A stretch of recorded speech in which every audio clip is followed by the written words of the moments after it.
Hello and welcome to FRR Racing's World Championship USA Round 16 review. Now usually I do a ridden review, but this week I decided to do something a little bit different. On to some information from practice. Possible lap time around here at 136.2, showing the sector times there.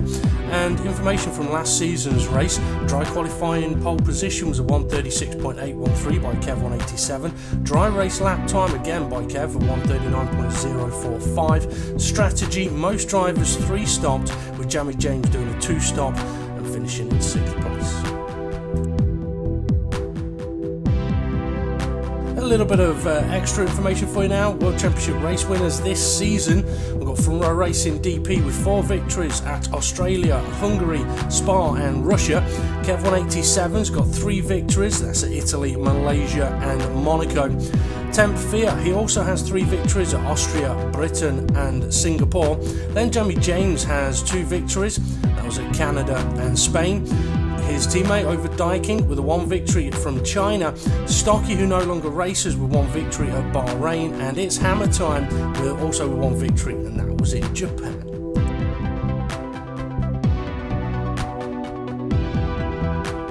And now some information about the circuit. The Circuit of the Americas, first Grand Prix here, 2012. Number of laps for our drivers will be 28. Circuit length 5.513 kilometres and a race distance of 154 kilometres. Sebastian Vettel holds the official lap record around here of a 139.347. But now we'll go and have a look at the qualifying result. GT5 King, Konzo and Over Dyking with no lap time set. They'll stop 13th, 12th and 11th. In 10th place we have Dan Evs, 9th it's Hammer Time, 8th Bartman, 7th Duofin, 6th Killer Corkin, 5th Jason, 4th Jamie James, 3rd FRR Racing DP, 2nd Temp Fear and 1st RMS Maranello.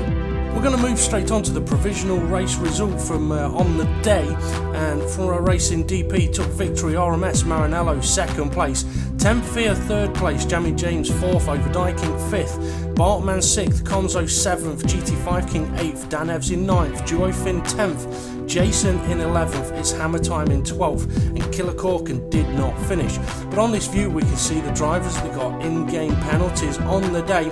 Some may be appealable, some may not, but quite a few penalties given out there. And as we can see, Killer Corkin did result in a DNF from a Racing GP and James Hulkenberg being the commentary team. Now those positions, as I mentioned, are provisional, so in a few moments time we will move over to the classified result. Here we go then for the classified result of the FRR Racing World Championship Round 16 at the United States of America. FRR Racing DP did take the victory with a time of 48.04 seconds. Quite a difficult race for me, racing with a damaged shoulder. It meant in the early stages of the race I let my teammate go and attack the cars ahead, which allowed him to slow them down effectively, brought me into the race a little later on. A 3-stop strategy working for me, putting me into position to attack for the win later on. Jamie James in 2nd place, he gained 2 positions from his qualifying starting point and finished 10 seconds or 10.5 seconds off the lead, but he should be very pleased with the 2nd place there. In the early stages of the race he was given a good fight to Temp Fear, attacking to try and take the victory. I'm not sure if tyre wear was a factor for Jamie James around America. One thing I do know is I think someone mentioned to me that he's running a very high steering saturation. One bit of advice I would have is never run more than 15 on steering saturation. It can destroy tyres. But a fantastic result for Jamie James there, taking 2nd place and getting into the pole. In 3rd place, Temp Fear, he dropped a position from qualifying, partly because of an in-race penalty, or should I say a post-race penalty for a collision with RMS Maranello. That moves Temp Fear down to 3rd place.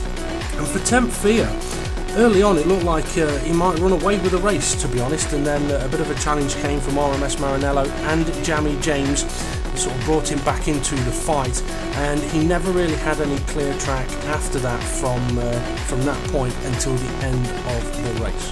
A good strategy call though, going on a 3-stop and following me, the cheeky you know what, into the pit lane and overtaking in there, but a nice move anyway. It still classes as an overtake. He'll be disappointed though with a 3rd place finish there. but with Mexico next, it's a track that he is fairly quick at. In 4th place we had Overdyking, who, as I mentioned earlier in the video, qualified in 11th place, unable to set a lap time.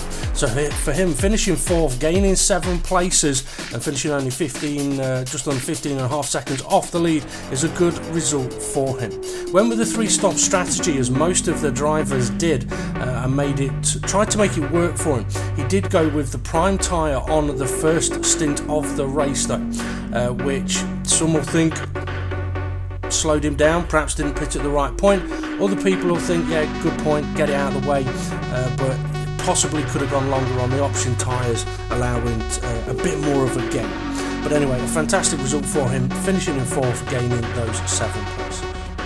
Bartman finished in 5th place for Rising Lads Red Bull. An interesting race for him, was battling hard in the early stages, really trying to cement his position in that Red Bull, and on the track really. Quite a few, I think, penalties received during the race, but 17 seconds off the lead, he shouldn't be too disappointed with that one. I believe he's not been able to get as much practice in this season as he would have liked, so if he was able to get that practice, I think the pace is there to fight for the victories. But a fantastic result here in America. In 6th place we have Konzo for Team Freedom McLaren Honda, and one of his better races of late, I think. He has been having some very good races as he gets more and more used to the wheel, but for most of them there has been a part of the race where he's ended up in the pit lane repairing damage. I don't believe that happened here in America, although he did receive quite a few in-game penalties. I believe he was a contender for driver of the day, and I think if those penalties had been less, it would have been more of a contender, because he has been getting better and better, and it'll be interesting to see how he gets on in the last 3 races. In 7th place we have the reserve driver of RMS Maranello for Mode Red Mana Marussia. Now, RMS Maranello did finish on the day in 2nd place, but has received 50 seconds worth of post-race penalties, some for ETLs and I think one for a pit entry. So he'll be massively frustrated about that one. As his teammate, I'm not, because I've seen the guy drive. I know the things that he's struggled with a little bit, and I know that he's worked on a lot of things over the last 2 weeks. So for him, I mean, he showed fantastic pace throughout the race. Early on, we kind of talked, he was quicker, I was struggling. I said, go ahead, go and attack the cars ahead, you've got the pace, go and get them. And that's exactly what he did. Hunted them down, fought Temp Fear for the lead, and was having a great fight there. Involved in a couple of collisions. I think one was a racing incident, or given as a racing incident. The other one, the other driver did receive a penalty. That was Temp Fear's 5 seconds. And even after those 2 incidents where he ended up facing the wrong way, he still had the pace to fight back and get himself into the 2nd place position. So yes, disappointment for him finishing down in 7th place, but the signs are there that he's got pace, and he kind of knows where to put his car on track if he can avoid putting it off the track. In 8th place we've got GT5 King for Team Freedom McLaren Honda. Now, he was serving a qualifying ban at the start of the race, so qualified, I think it was 13th I said. So for him, gaining those 5 places and finishing 8th, only 2 positions behind his teammate, is a good result for him and the team. I believe he kept it out of trouble through this race, and that has a huge benefit. As we look at the timing screen, none of the drivers ended up, I was going to say ended up a lap down, but I think Jason in It's Hammer Time actually did. But yeah, I mean, everybody in the points within the lead lap. So for GT5 King, a fantastic result there, and if he could just gain a tiny bit more race pace, he can fight his teammate for those extra points, especially in Mexico, Brazil and Abu Dhabi. Dan Evs takes 9th place, gained 1 from his qualifying position for Flaming Dragons Mercedes. Now, I know that Dan, I believe, had a bit of an incident during the race, ended up facing the wrong way at some point. I'm sure he told me that he did have a spin. So for Dan, perhaps a bit of disappointment there. went with the 3-stop strategy and did have the pace to finish higher up the order. But one of the things for Dan Ebbs is that he was involved in quite a few collisions earlier on in the season, and he was kind of given the instruction of reduce the amount of incidents you're involved in, then you'll be able to score points, get to the end of races, and that's exactly what he's been doing. Okay, he's not been able to score as many points as his teammate has, but he has now begun to start scoring points for that Mercedes team. Duo Finn finished in 10th place, and now for the shock for everyone is that Duo Finn did a 1-stop race where everybody else did a 3-stop. Now, how he did it without getting a puncture, I don't know, but at the start of the race he was shunted, shall we say, into the braking zone of turn 1 and sent for a little bit of a spin. Thankfully no damage for him, but it would have put a heat cycle through the tyres, and that's an addition that surprises me, that he was able to do the 1-stop. In a 28 lap race, the option tyres, he must have taken them for 12-13 laps, and they would have been absolutely diabolical for grip. Personally, I'd still like to see this guy go for a 2-stop or a 3-stop strategy and see where he could finish, because the time that he would lose on those really worn tyres, he would gain massively doing those additional pit stops. But that doesn't take away the fact that it's impressive that he managed to do a 1-stop race and score a point. Jason finished 11th place, and for the first time in a while actually decided to put a time in qualifying. I'm guessing it could have been because he realised this place is a tyre eater, there's no point saving tyres, I'll see where I can qualify, and I believe he qualified in 5th or 6th place. So he showed there that he's got pace. It's just in previous events he's chosen to save the tyres. Unfortunately for him though, the start of the race did not go too well. He ended up facing the wrong way, a little bit of a collision, and then when he was coming back to track, another bit of a collision, and then damage to his front wing. That meant the whole of the first lap with no front wing and a difficult race from there. Unfortunately, he has received a time penalty as well, and does finish outside of the points.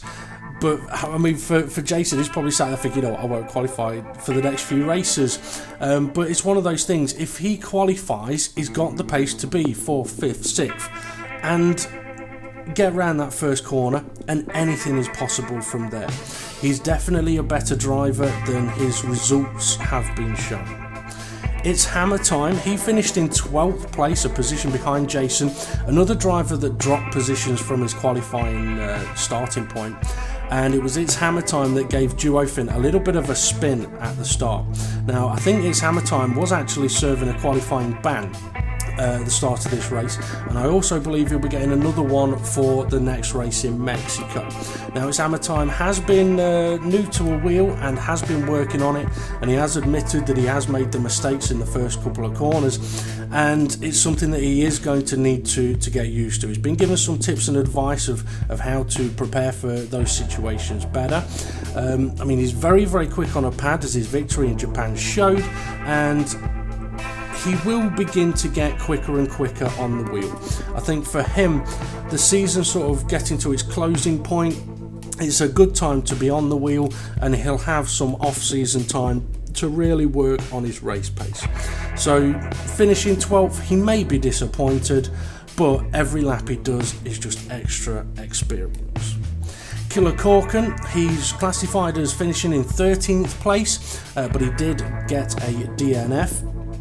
He was a driver that on the approach to turn 1, a collision happened right in front of him, nothing he could do, ended up with a damaged front wing, and that's happened a few times this season. Although I think the funniest one was from last week's race in Russia, where I saw a clip of footage as he came round the corner, was giggling to himself as he says, "Oh, Bartman's lost a wing, Bartman's lost a wing," goes round the next corner, "Oh no, I've lost my wing." So karma striking very, very quickly on that one. So for Killer Corkin, perhaps a little bit of frustration here in America, losing his front wing so early on. and having to do the whole of the first lap with no front wing, and from there it just gets harder and harder to have the motivation, the desire, or even keep pace, because when you've got cars nowhere near you, you don't get the benefit of the slipstream, and you don't get the benefit of seeing them and working out where you can go faster than them or where they're struggling. It makes it much more difficult. So for Killer Corkin, I hope that in Mexico he does have a much better start to the race for his own luck, and it will give him a much better chance of scoring points in Mexico, because he's another driver that does have the pace to score points. He's also new to a wheel. He's been working on it for quite some time this season. The improvements have been there to see. He has just been caught out with quite a little bit of bad luck. But what I will say is, I mentioned the Russia incident earlier. I have seen quite a few of the new wheel users struggling a little bit with corner exits, and here's the tip. Here's one of the things that I think people are really struggling with. They've got too much steering angle on when they accelerate out of the corner. And what it's doing is, when they accelerate, it then gives them the impression of massive amounts of oversteer. And then they might look at changing things in their setup to counteract that, when in actual fact it could just be that you've got too much steering angle on. So the process that I've worked on, and I advise people to work on, is when you're pressing your throttle, your steering needs to be coming off. It's a two-way process. One goes on, the other comes off. You'll find it a lot easier. Mornay, classified 14th, did not race, was unable to make it to the starting line. A massive shame for him. So no race comments about how his event went. Now on to Driver of the Day. Overdyking gets Driver of the Day award for USA. A fantastic comeback from him after not setting a time in qualifying to gain 7 places and get himself into 4th place. And I've previously mentioned that, but it says it there as well, so I thought I'd say it. Team of the Day goes to Up the Line Scuderia Ferrari. It's Jamie James and Overdyking. An important result for the Up the Line team to keep the fight going in the constructors' standings, with both drivers gaining places from their qualifying positions. Jamie James 16 gaining 2 and Overdyking gaining 7. So an absolutely fantastic result for the Ferrari team. We'll now take a look at the Drivers' Championship standings after round 16. We've got Tempfia still leading the way for Flaming Dragons Mercedes on 249 points. In second place, we've got Flora Racing DP for Mode Red Mana Marussia on 231 points. That gap now down to 18 points. With 3 races to go and a maximum 75 points still available, anything can still happen there. Kev187 in third place for Mode Red Mana Marussia on 200 points. Unfortunately, we don't think that Kev will be scoring any more points for the rest of this season. In fourth place, we have Jamie James for Up the Line Scuderia Ferrari on 185 points, and he's been opening up that gap now to his teammate, who's in fifth place. That's Overdyking on 174 points. In 6th place, we've got Konzo for Team Freedom McLaren Honda. He's on 91 points, and he too has been opening up the gap to his teammate, who's in 7th place. That's GT5 King 786. He's got 83 points, but he's going to have to keep an eye on 8th place Bartman for Rising Lads Red Bull Racing, who is only 5 points behind him on 78. Bartman's teammate, he's in 9th place. That's his Hammer Time for Rising Lads Red Bull Racing. He's on 64 points, not too far behind his teammate, but now he is practicing on that wheel. That gap might open up. But when you consider that his Hammer Time joined the season late to replace Stocky, he's done well to get to that amount of points. In 10th place, we've got Dan Evs for Flaming Dragons Mercedes. He's on 42 points. And in 11th place, we have Killer Corkin for Sensen Racing Williams. He's on 25 points. His teammate Jason in 12th place. He's got 14 points, and he will feel that he should have had more after this race. Duofin is in 13th place for Landmark Racing Sauber on 12 points, and in 14th place we have Mornay for Landmark Racing Sauber on 7 points. Now, the reserve drivers that take part in the World Championship and the World Series races, they don't score points for themselves, but they do score points for the teams. And talking about teams, we'll move on to the Constructors' Championship standings after round 16, and Mode Red Mana Marusha have got a points haul of 437 points. Behind them, 78 points behind them, is up the line Scuderia Ferrari. They've got 359 points. So the Constructors' Championship is going to continue on for a couple more races. The battle there for winning that. It's a 78 point gap, and there's a potential of 129 points available. In third place we have Flaming Dragons Mercedes, they're on 291 points, and in fourth place we've got Rising Lads Red Bull Racing on 282, so the potential for a bit of a battle between third and fourth place there over the last 3 races. In fifth place we've got Team Freedom McLaren Honda on 174 points. I think they're fairly safe in that fifth place at the moment. In 6th we've got Sanson Racing Williams on 49 points, and in 7th place we've got Landmark Racing Sauber on 19 points. I've just mentioned as well that where the teams finish in the Constructors' Championship will decide who gets pick of what car for the following season. Regarding following seasons, a little bit of information for the drivers. One is, it's getting to that point where it's time to send us your clips of your best overtakes of the season. The drivers can send in three clips of what they feel are their best overtakes of the season. We'll put them all together and we shall put them out there for perhaps a bit of a vote. We may have a driver's vote and perhaps an admin's vote, or perhaps even a viewer's vote, but it won't work unless the drivers take part in that and send in what they feel are their best overtakes. So yeah, if you can get that in within the next couple of weeks or just after the end of the season, because you may do them in Abu Dhabi, but that is an option that's open for the drivers. If you want to be considered for the award of best overtake of the season, send us the clips of those, or send us the timestamps on your videos of when it happened, and we may be able to piece it together. Extra little bit of information will be that the next season on or for Front Row Racing will be on the next game. Now that might mean we have a bit of an off season, but it will be on the next game. We're not going to be able to get another season in, and we've never been big fans of doing a sort of mini season and calling it a World Championship or a championship. Now we may do other events during that time, but for the most part for the admins it'll be doing other stuff like for example the best overtake clips and a few other things we've got going on. The best thing I can say at the moment is keep an eye out on the Facebook page in the off season, because we will post information at that time.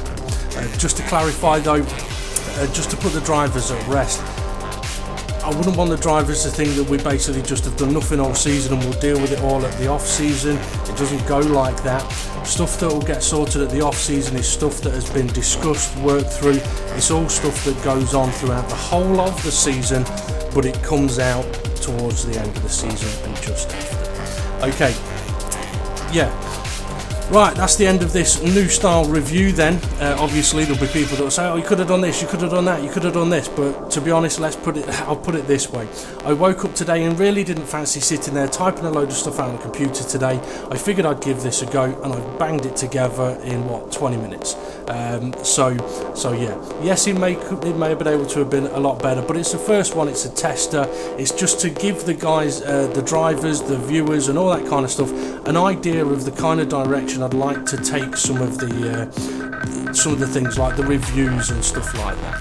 So anyway, time to bring this to an end.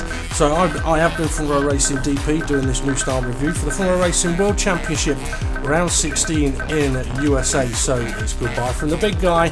Feed me more. Feed me more. And we'll see you all again soon.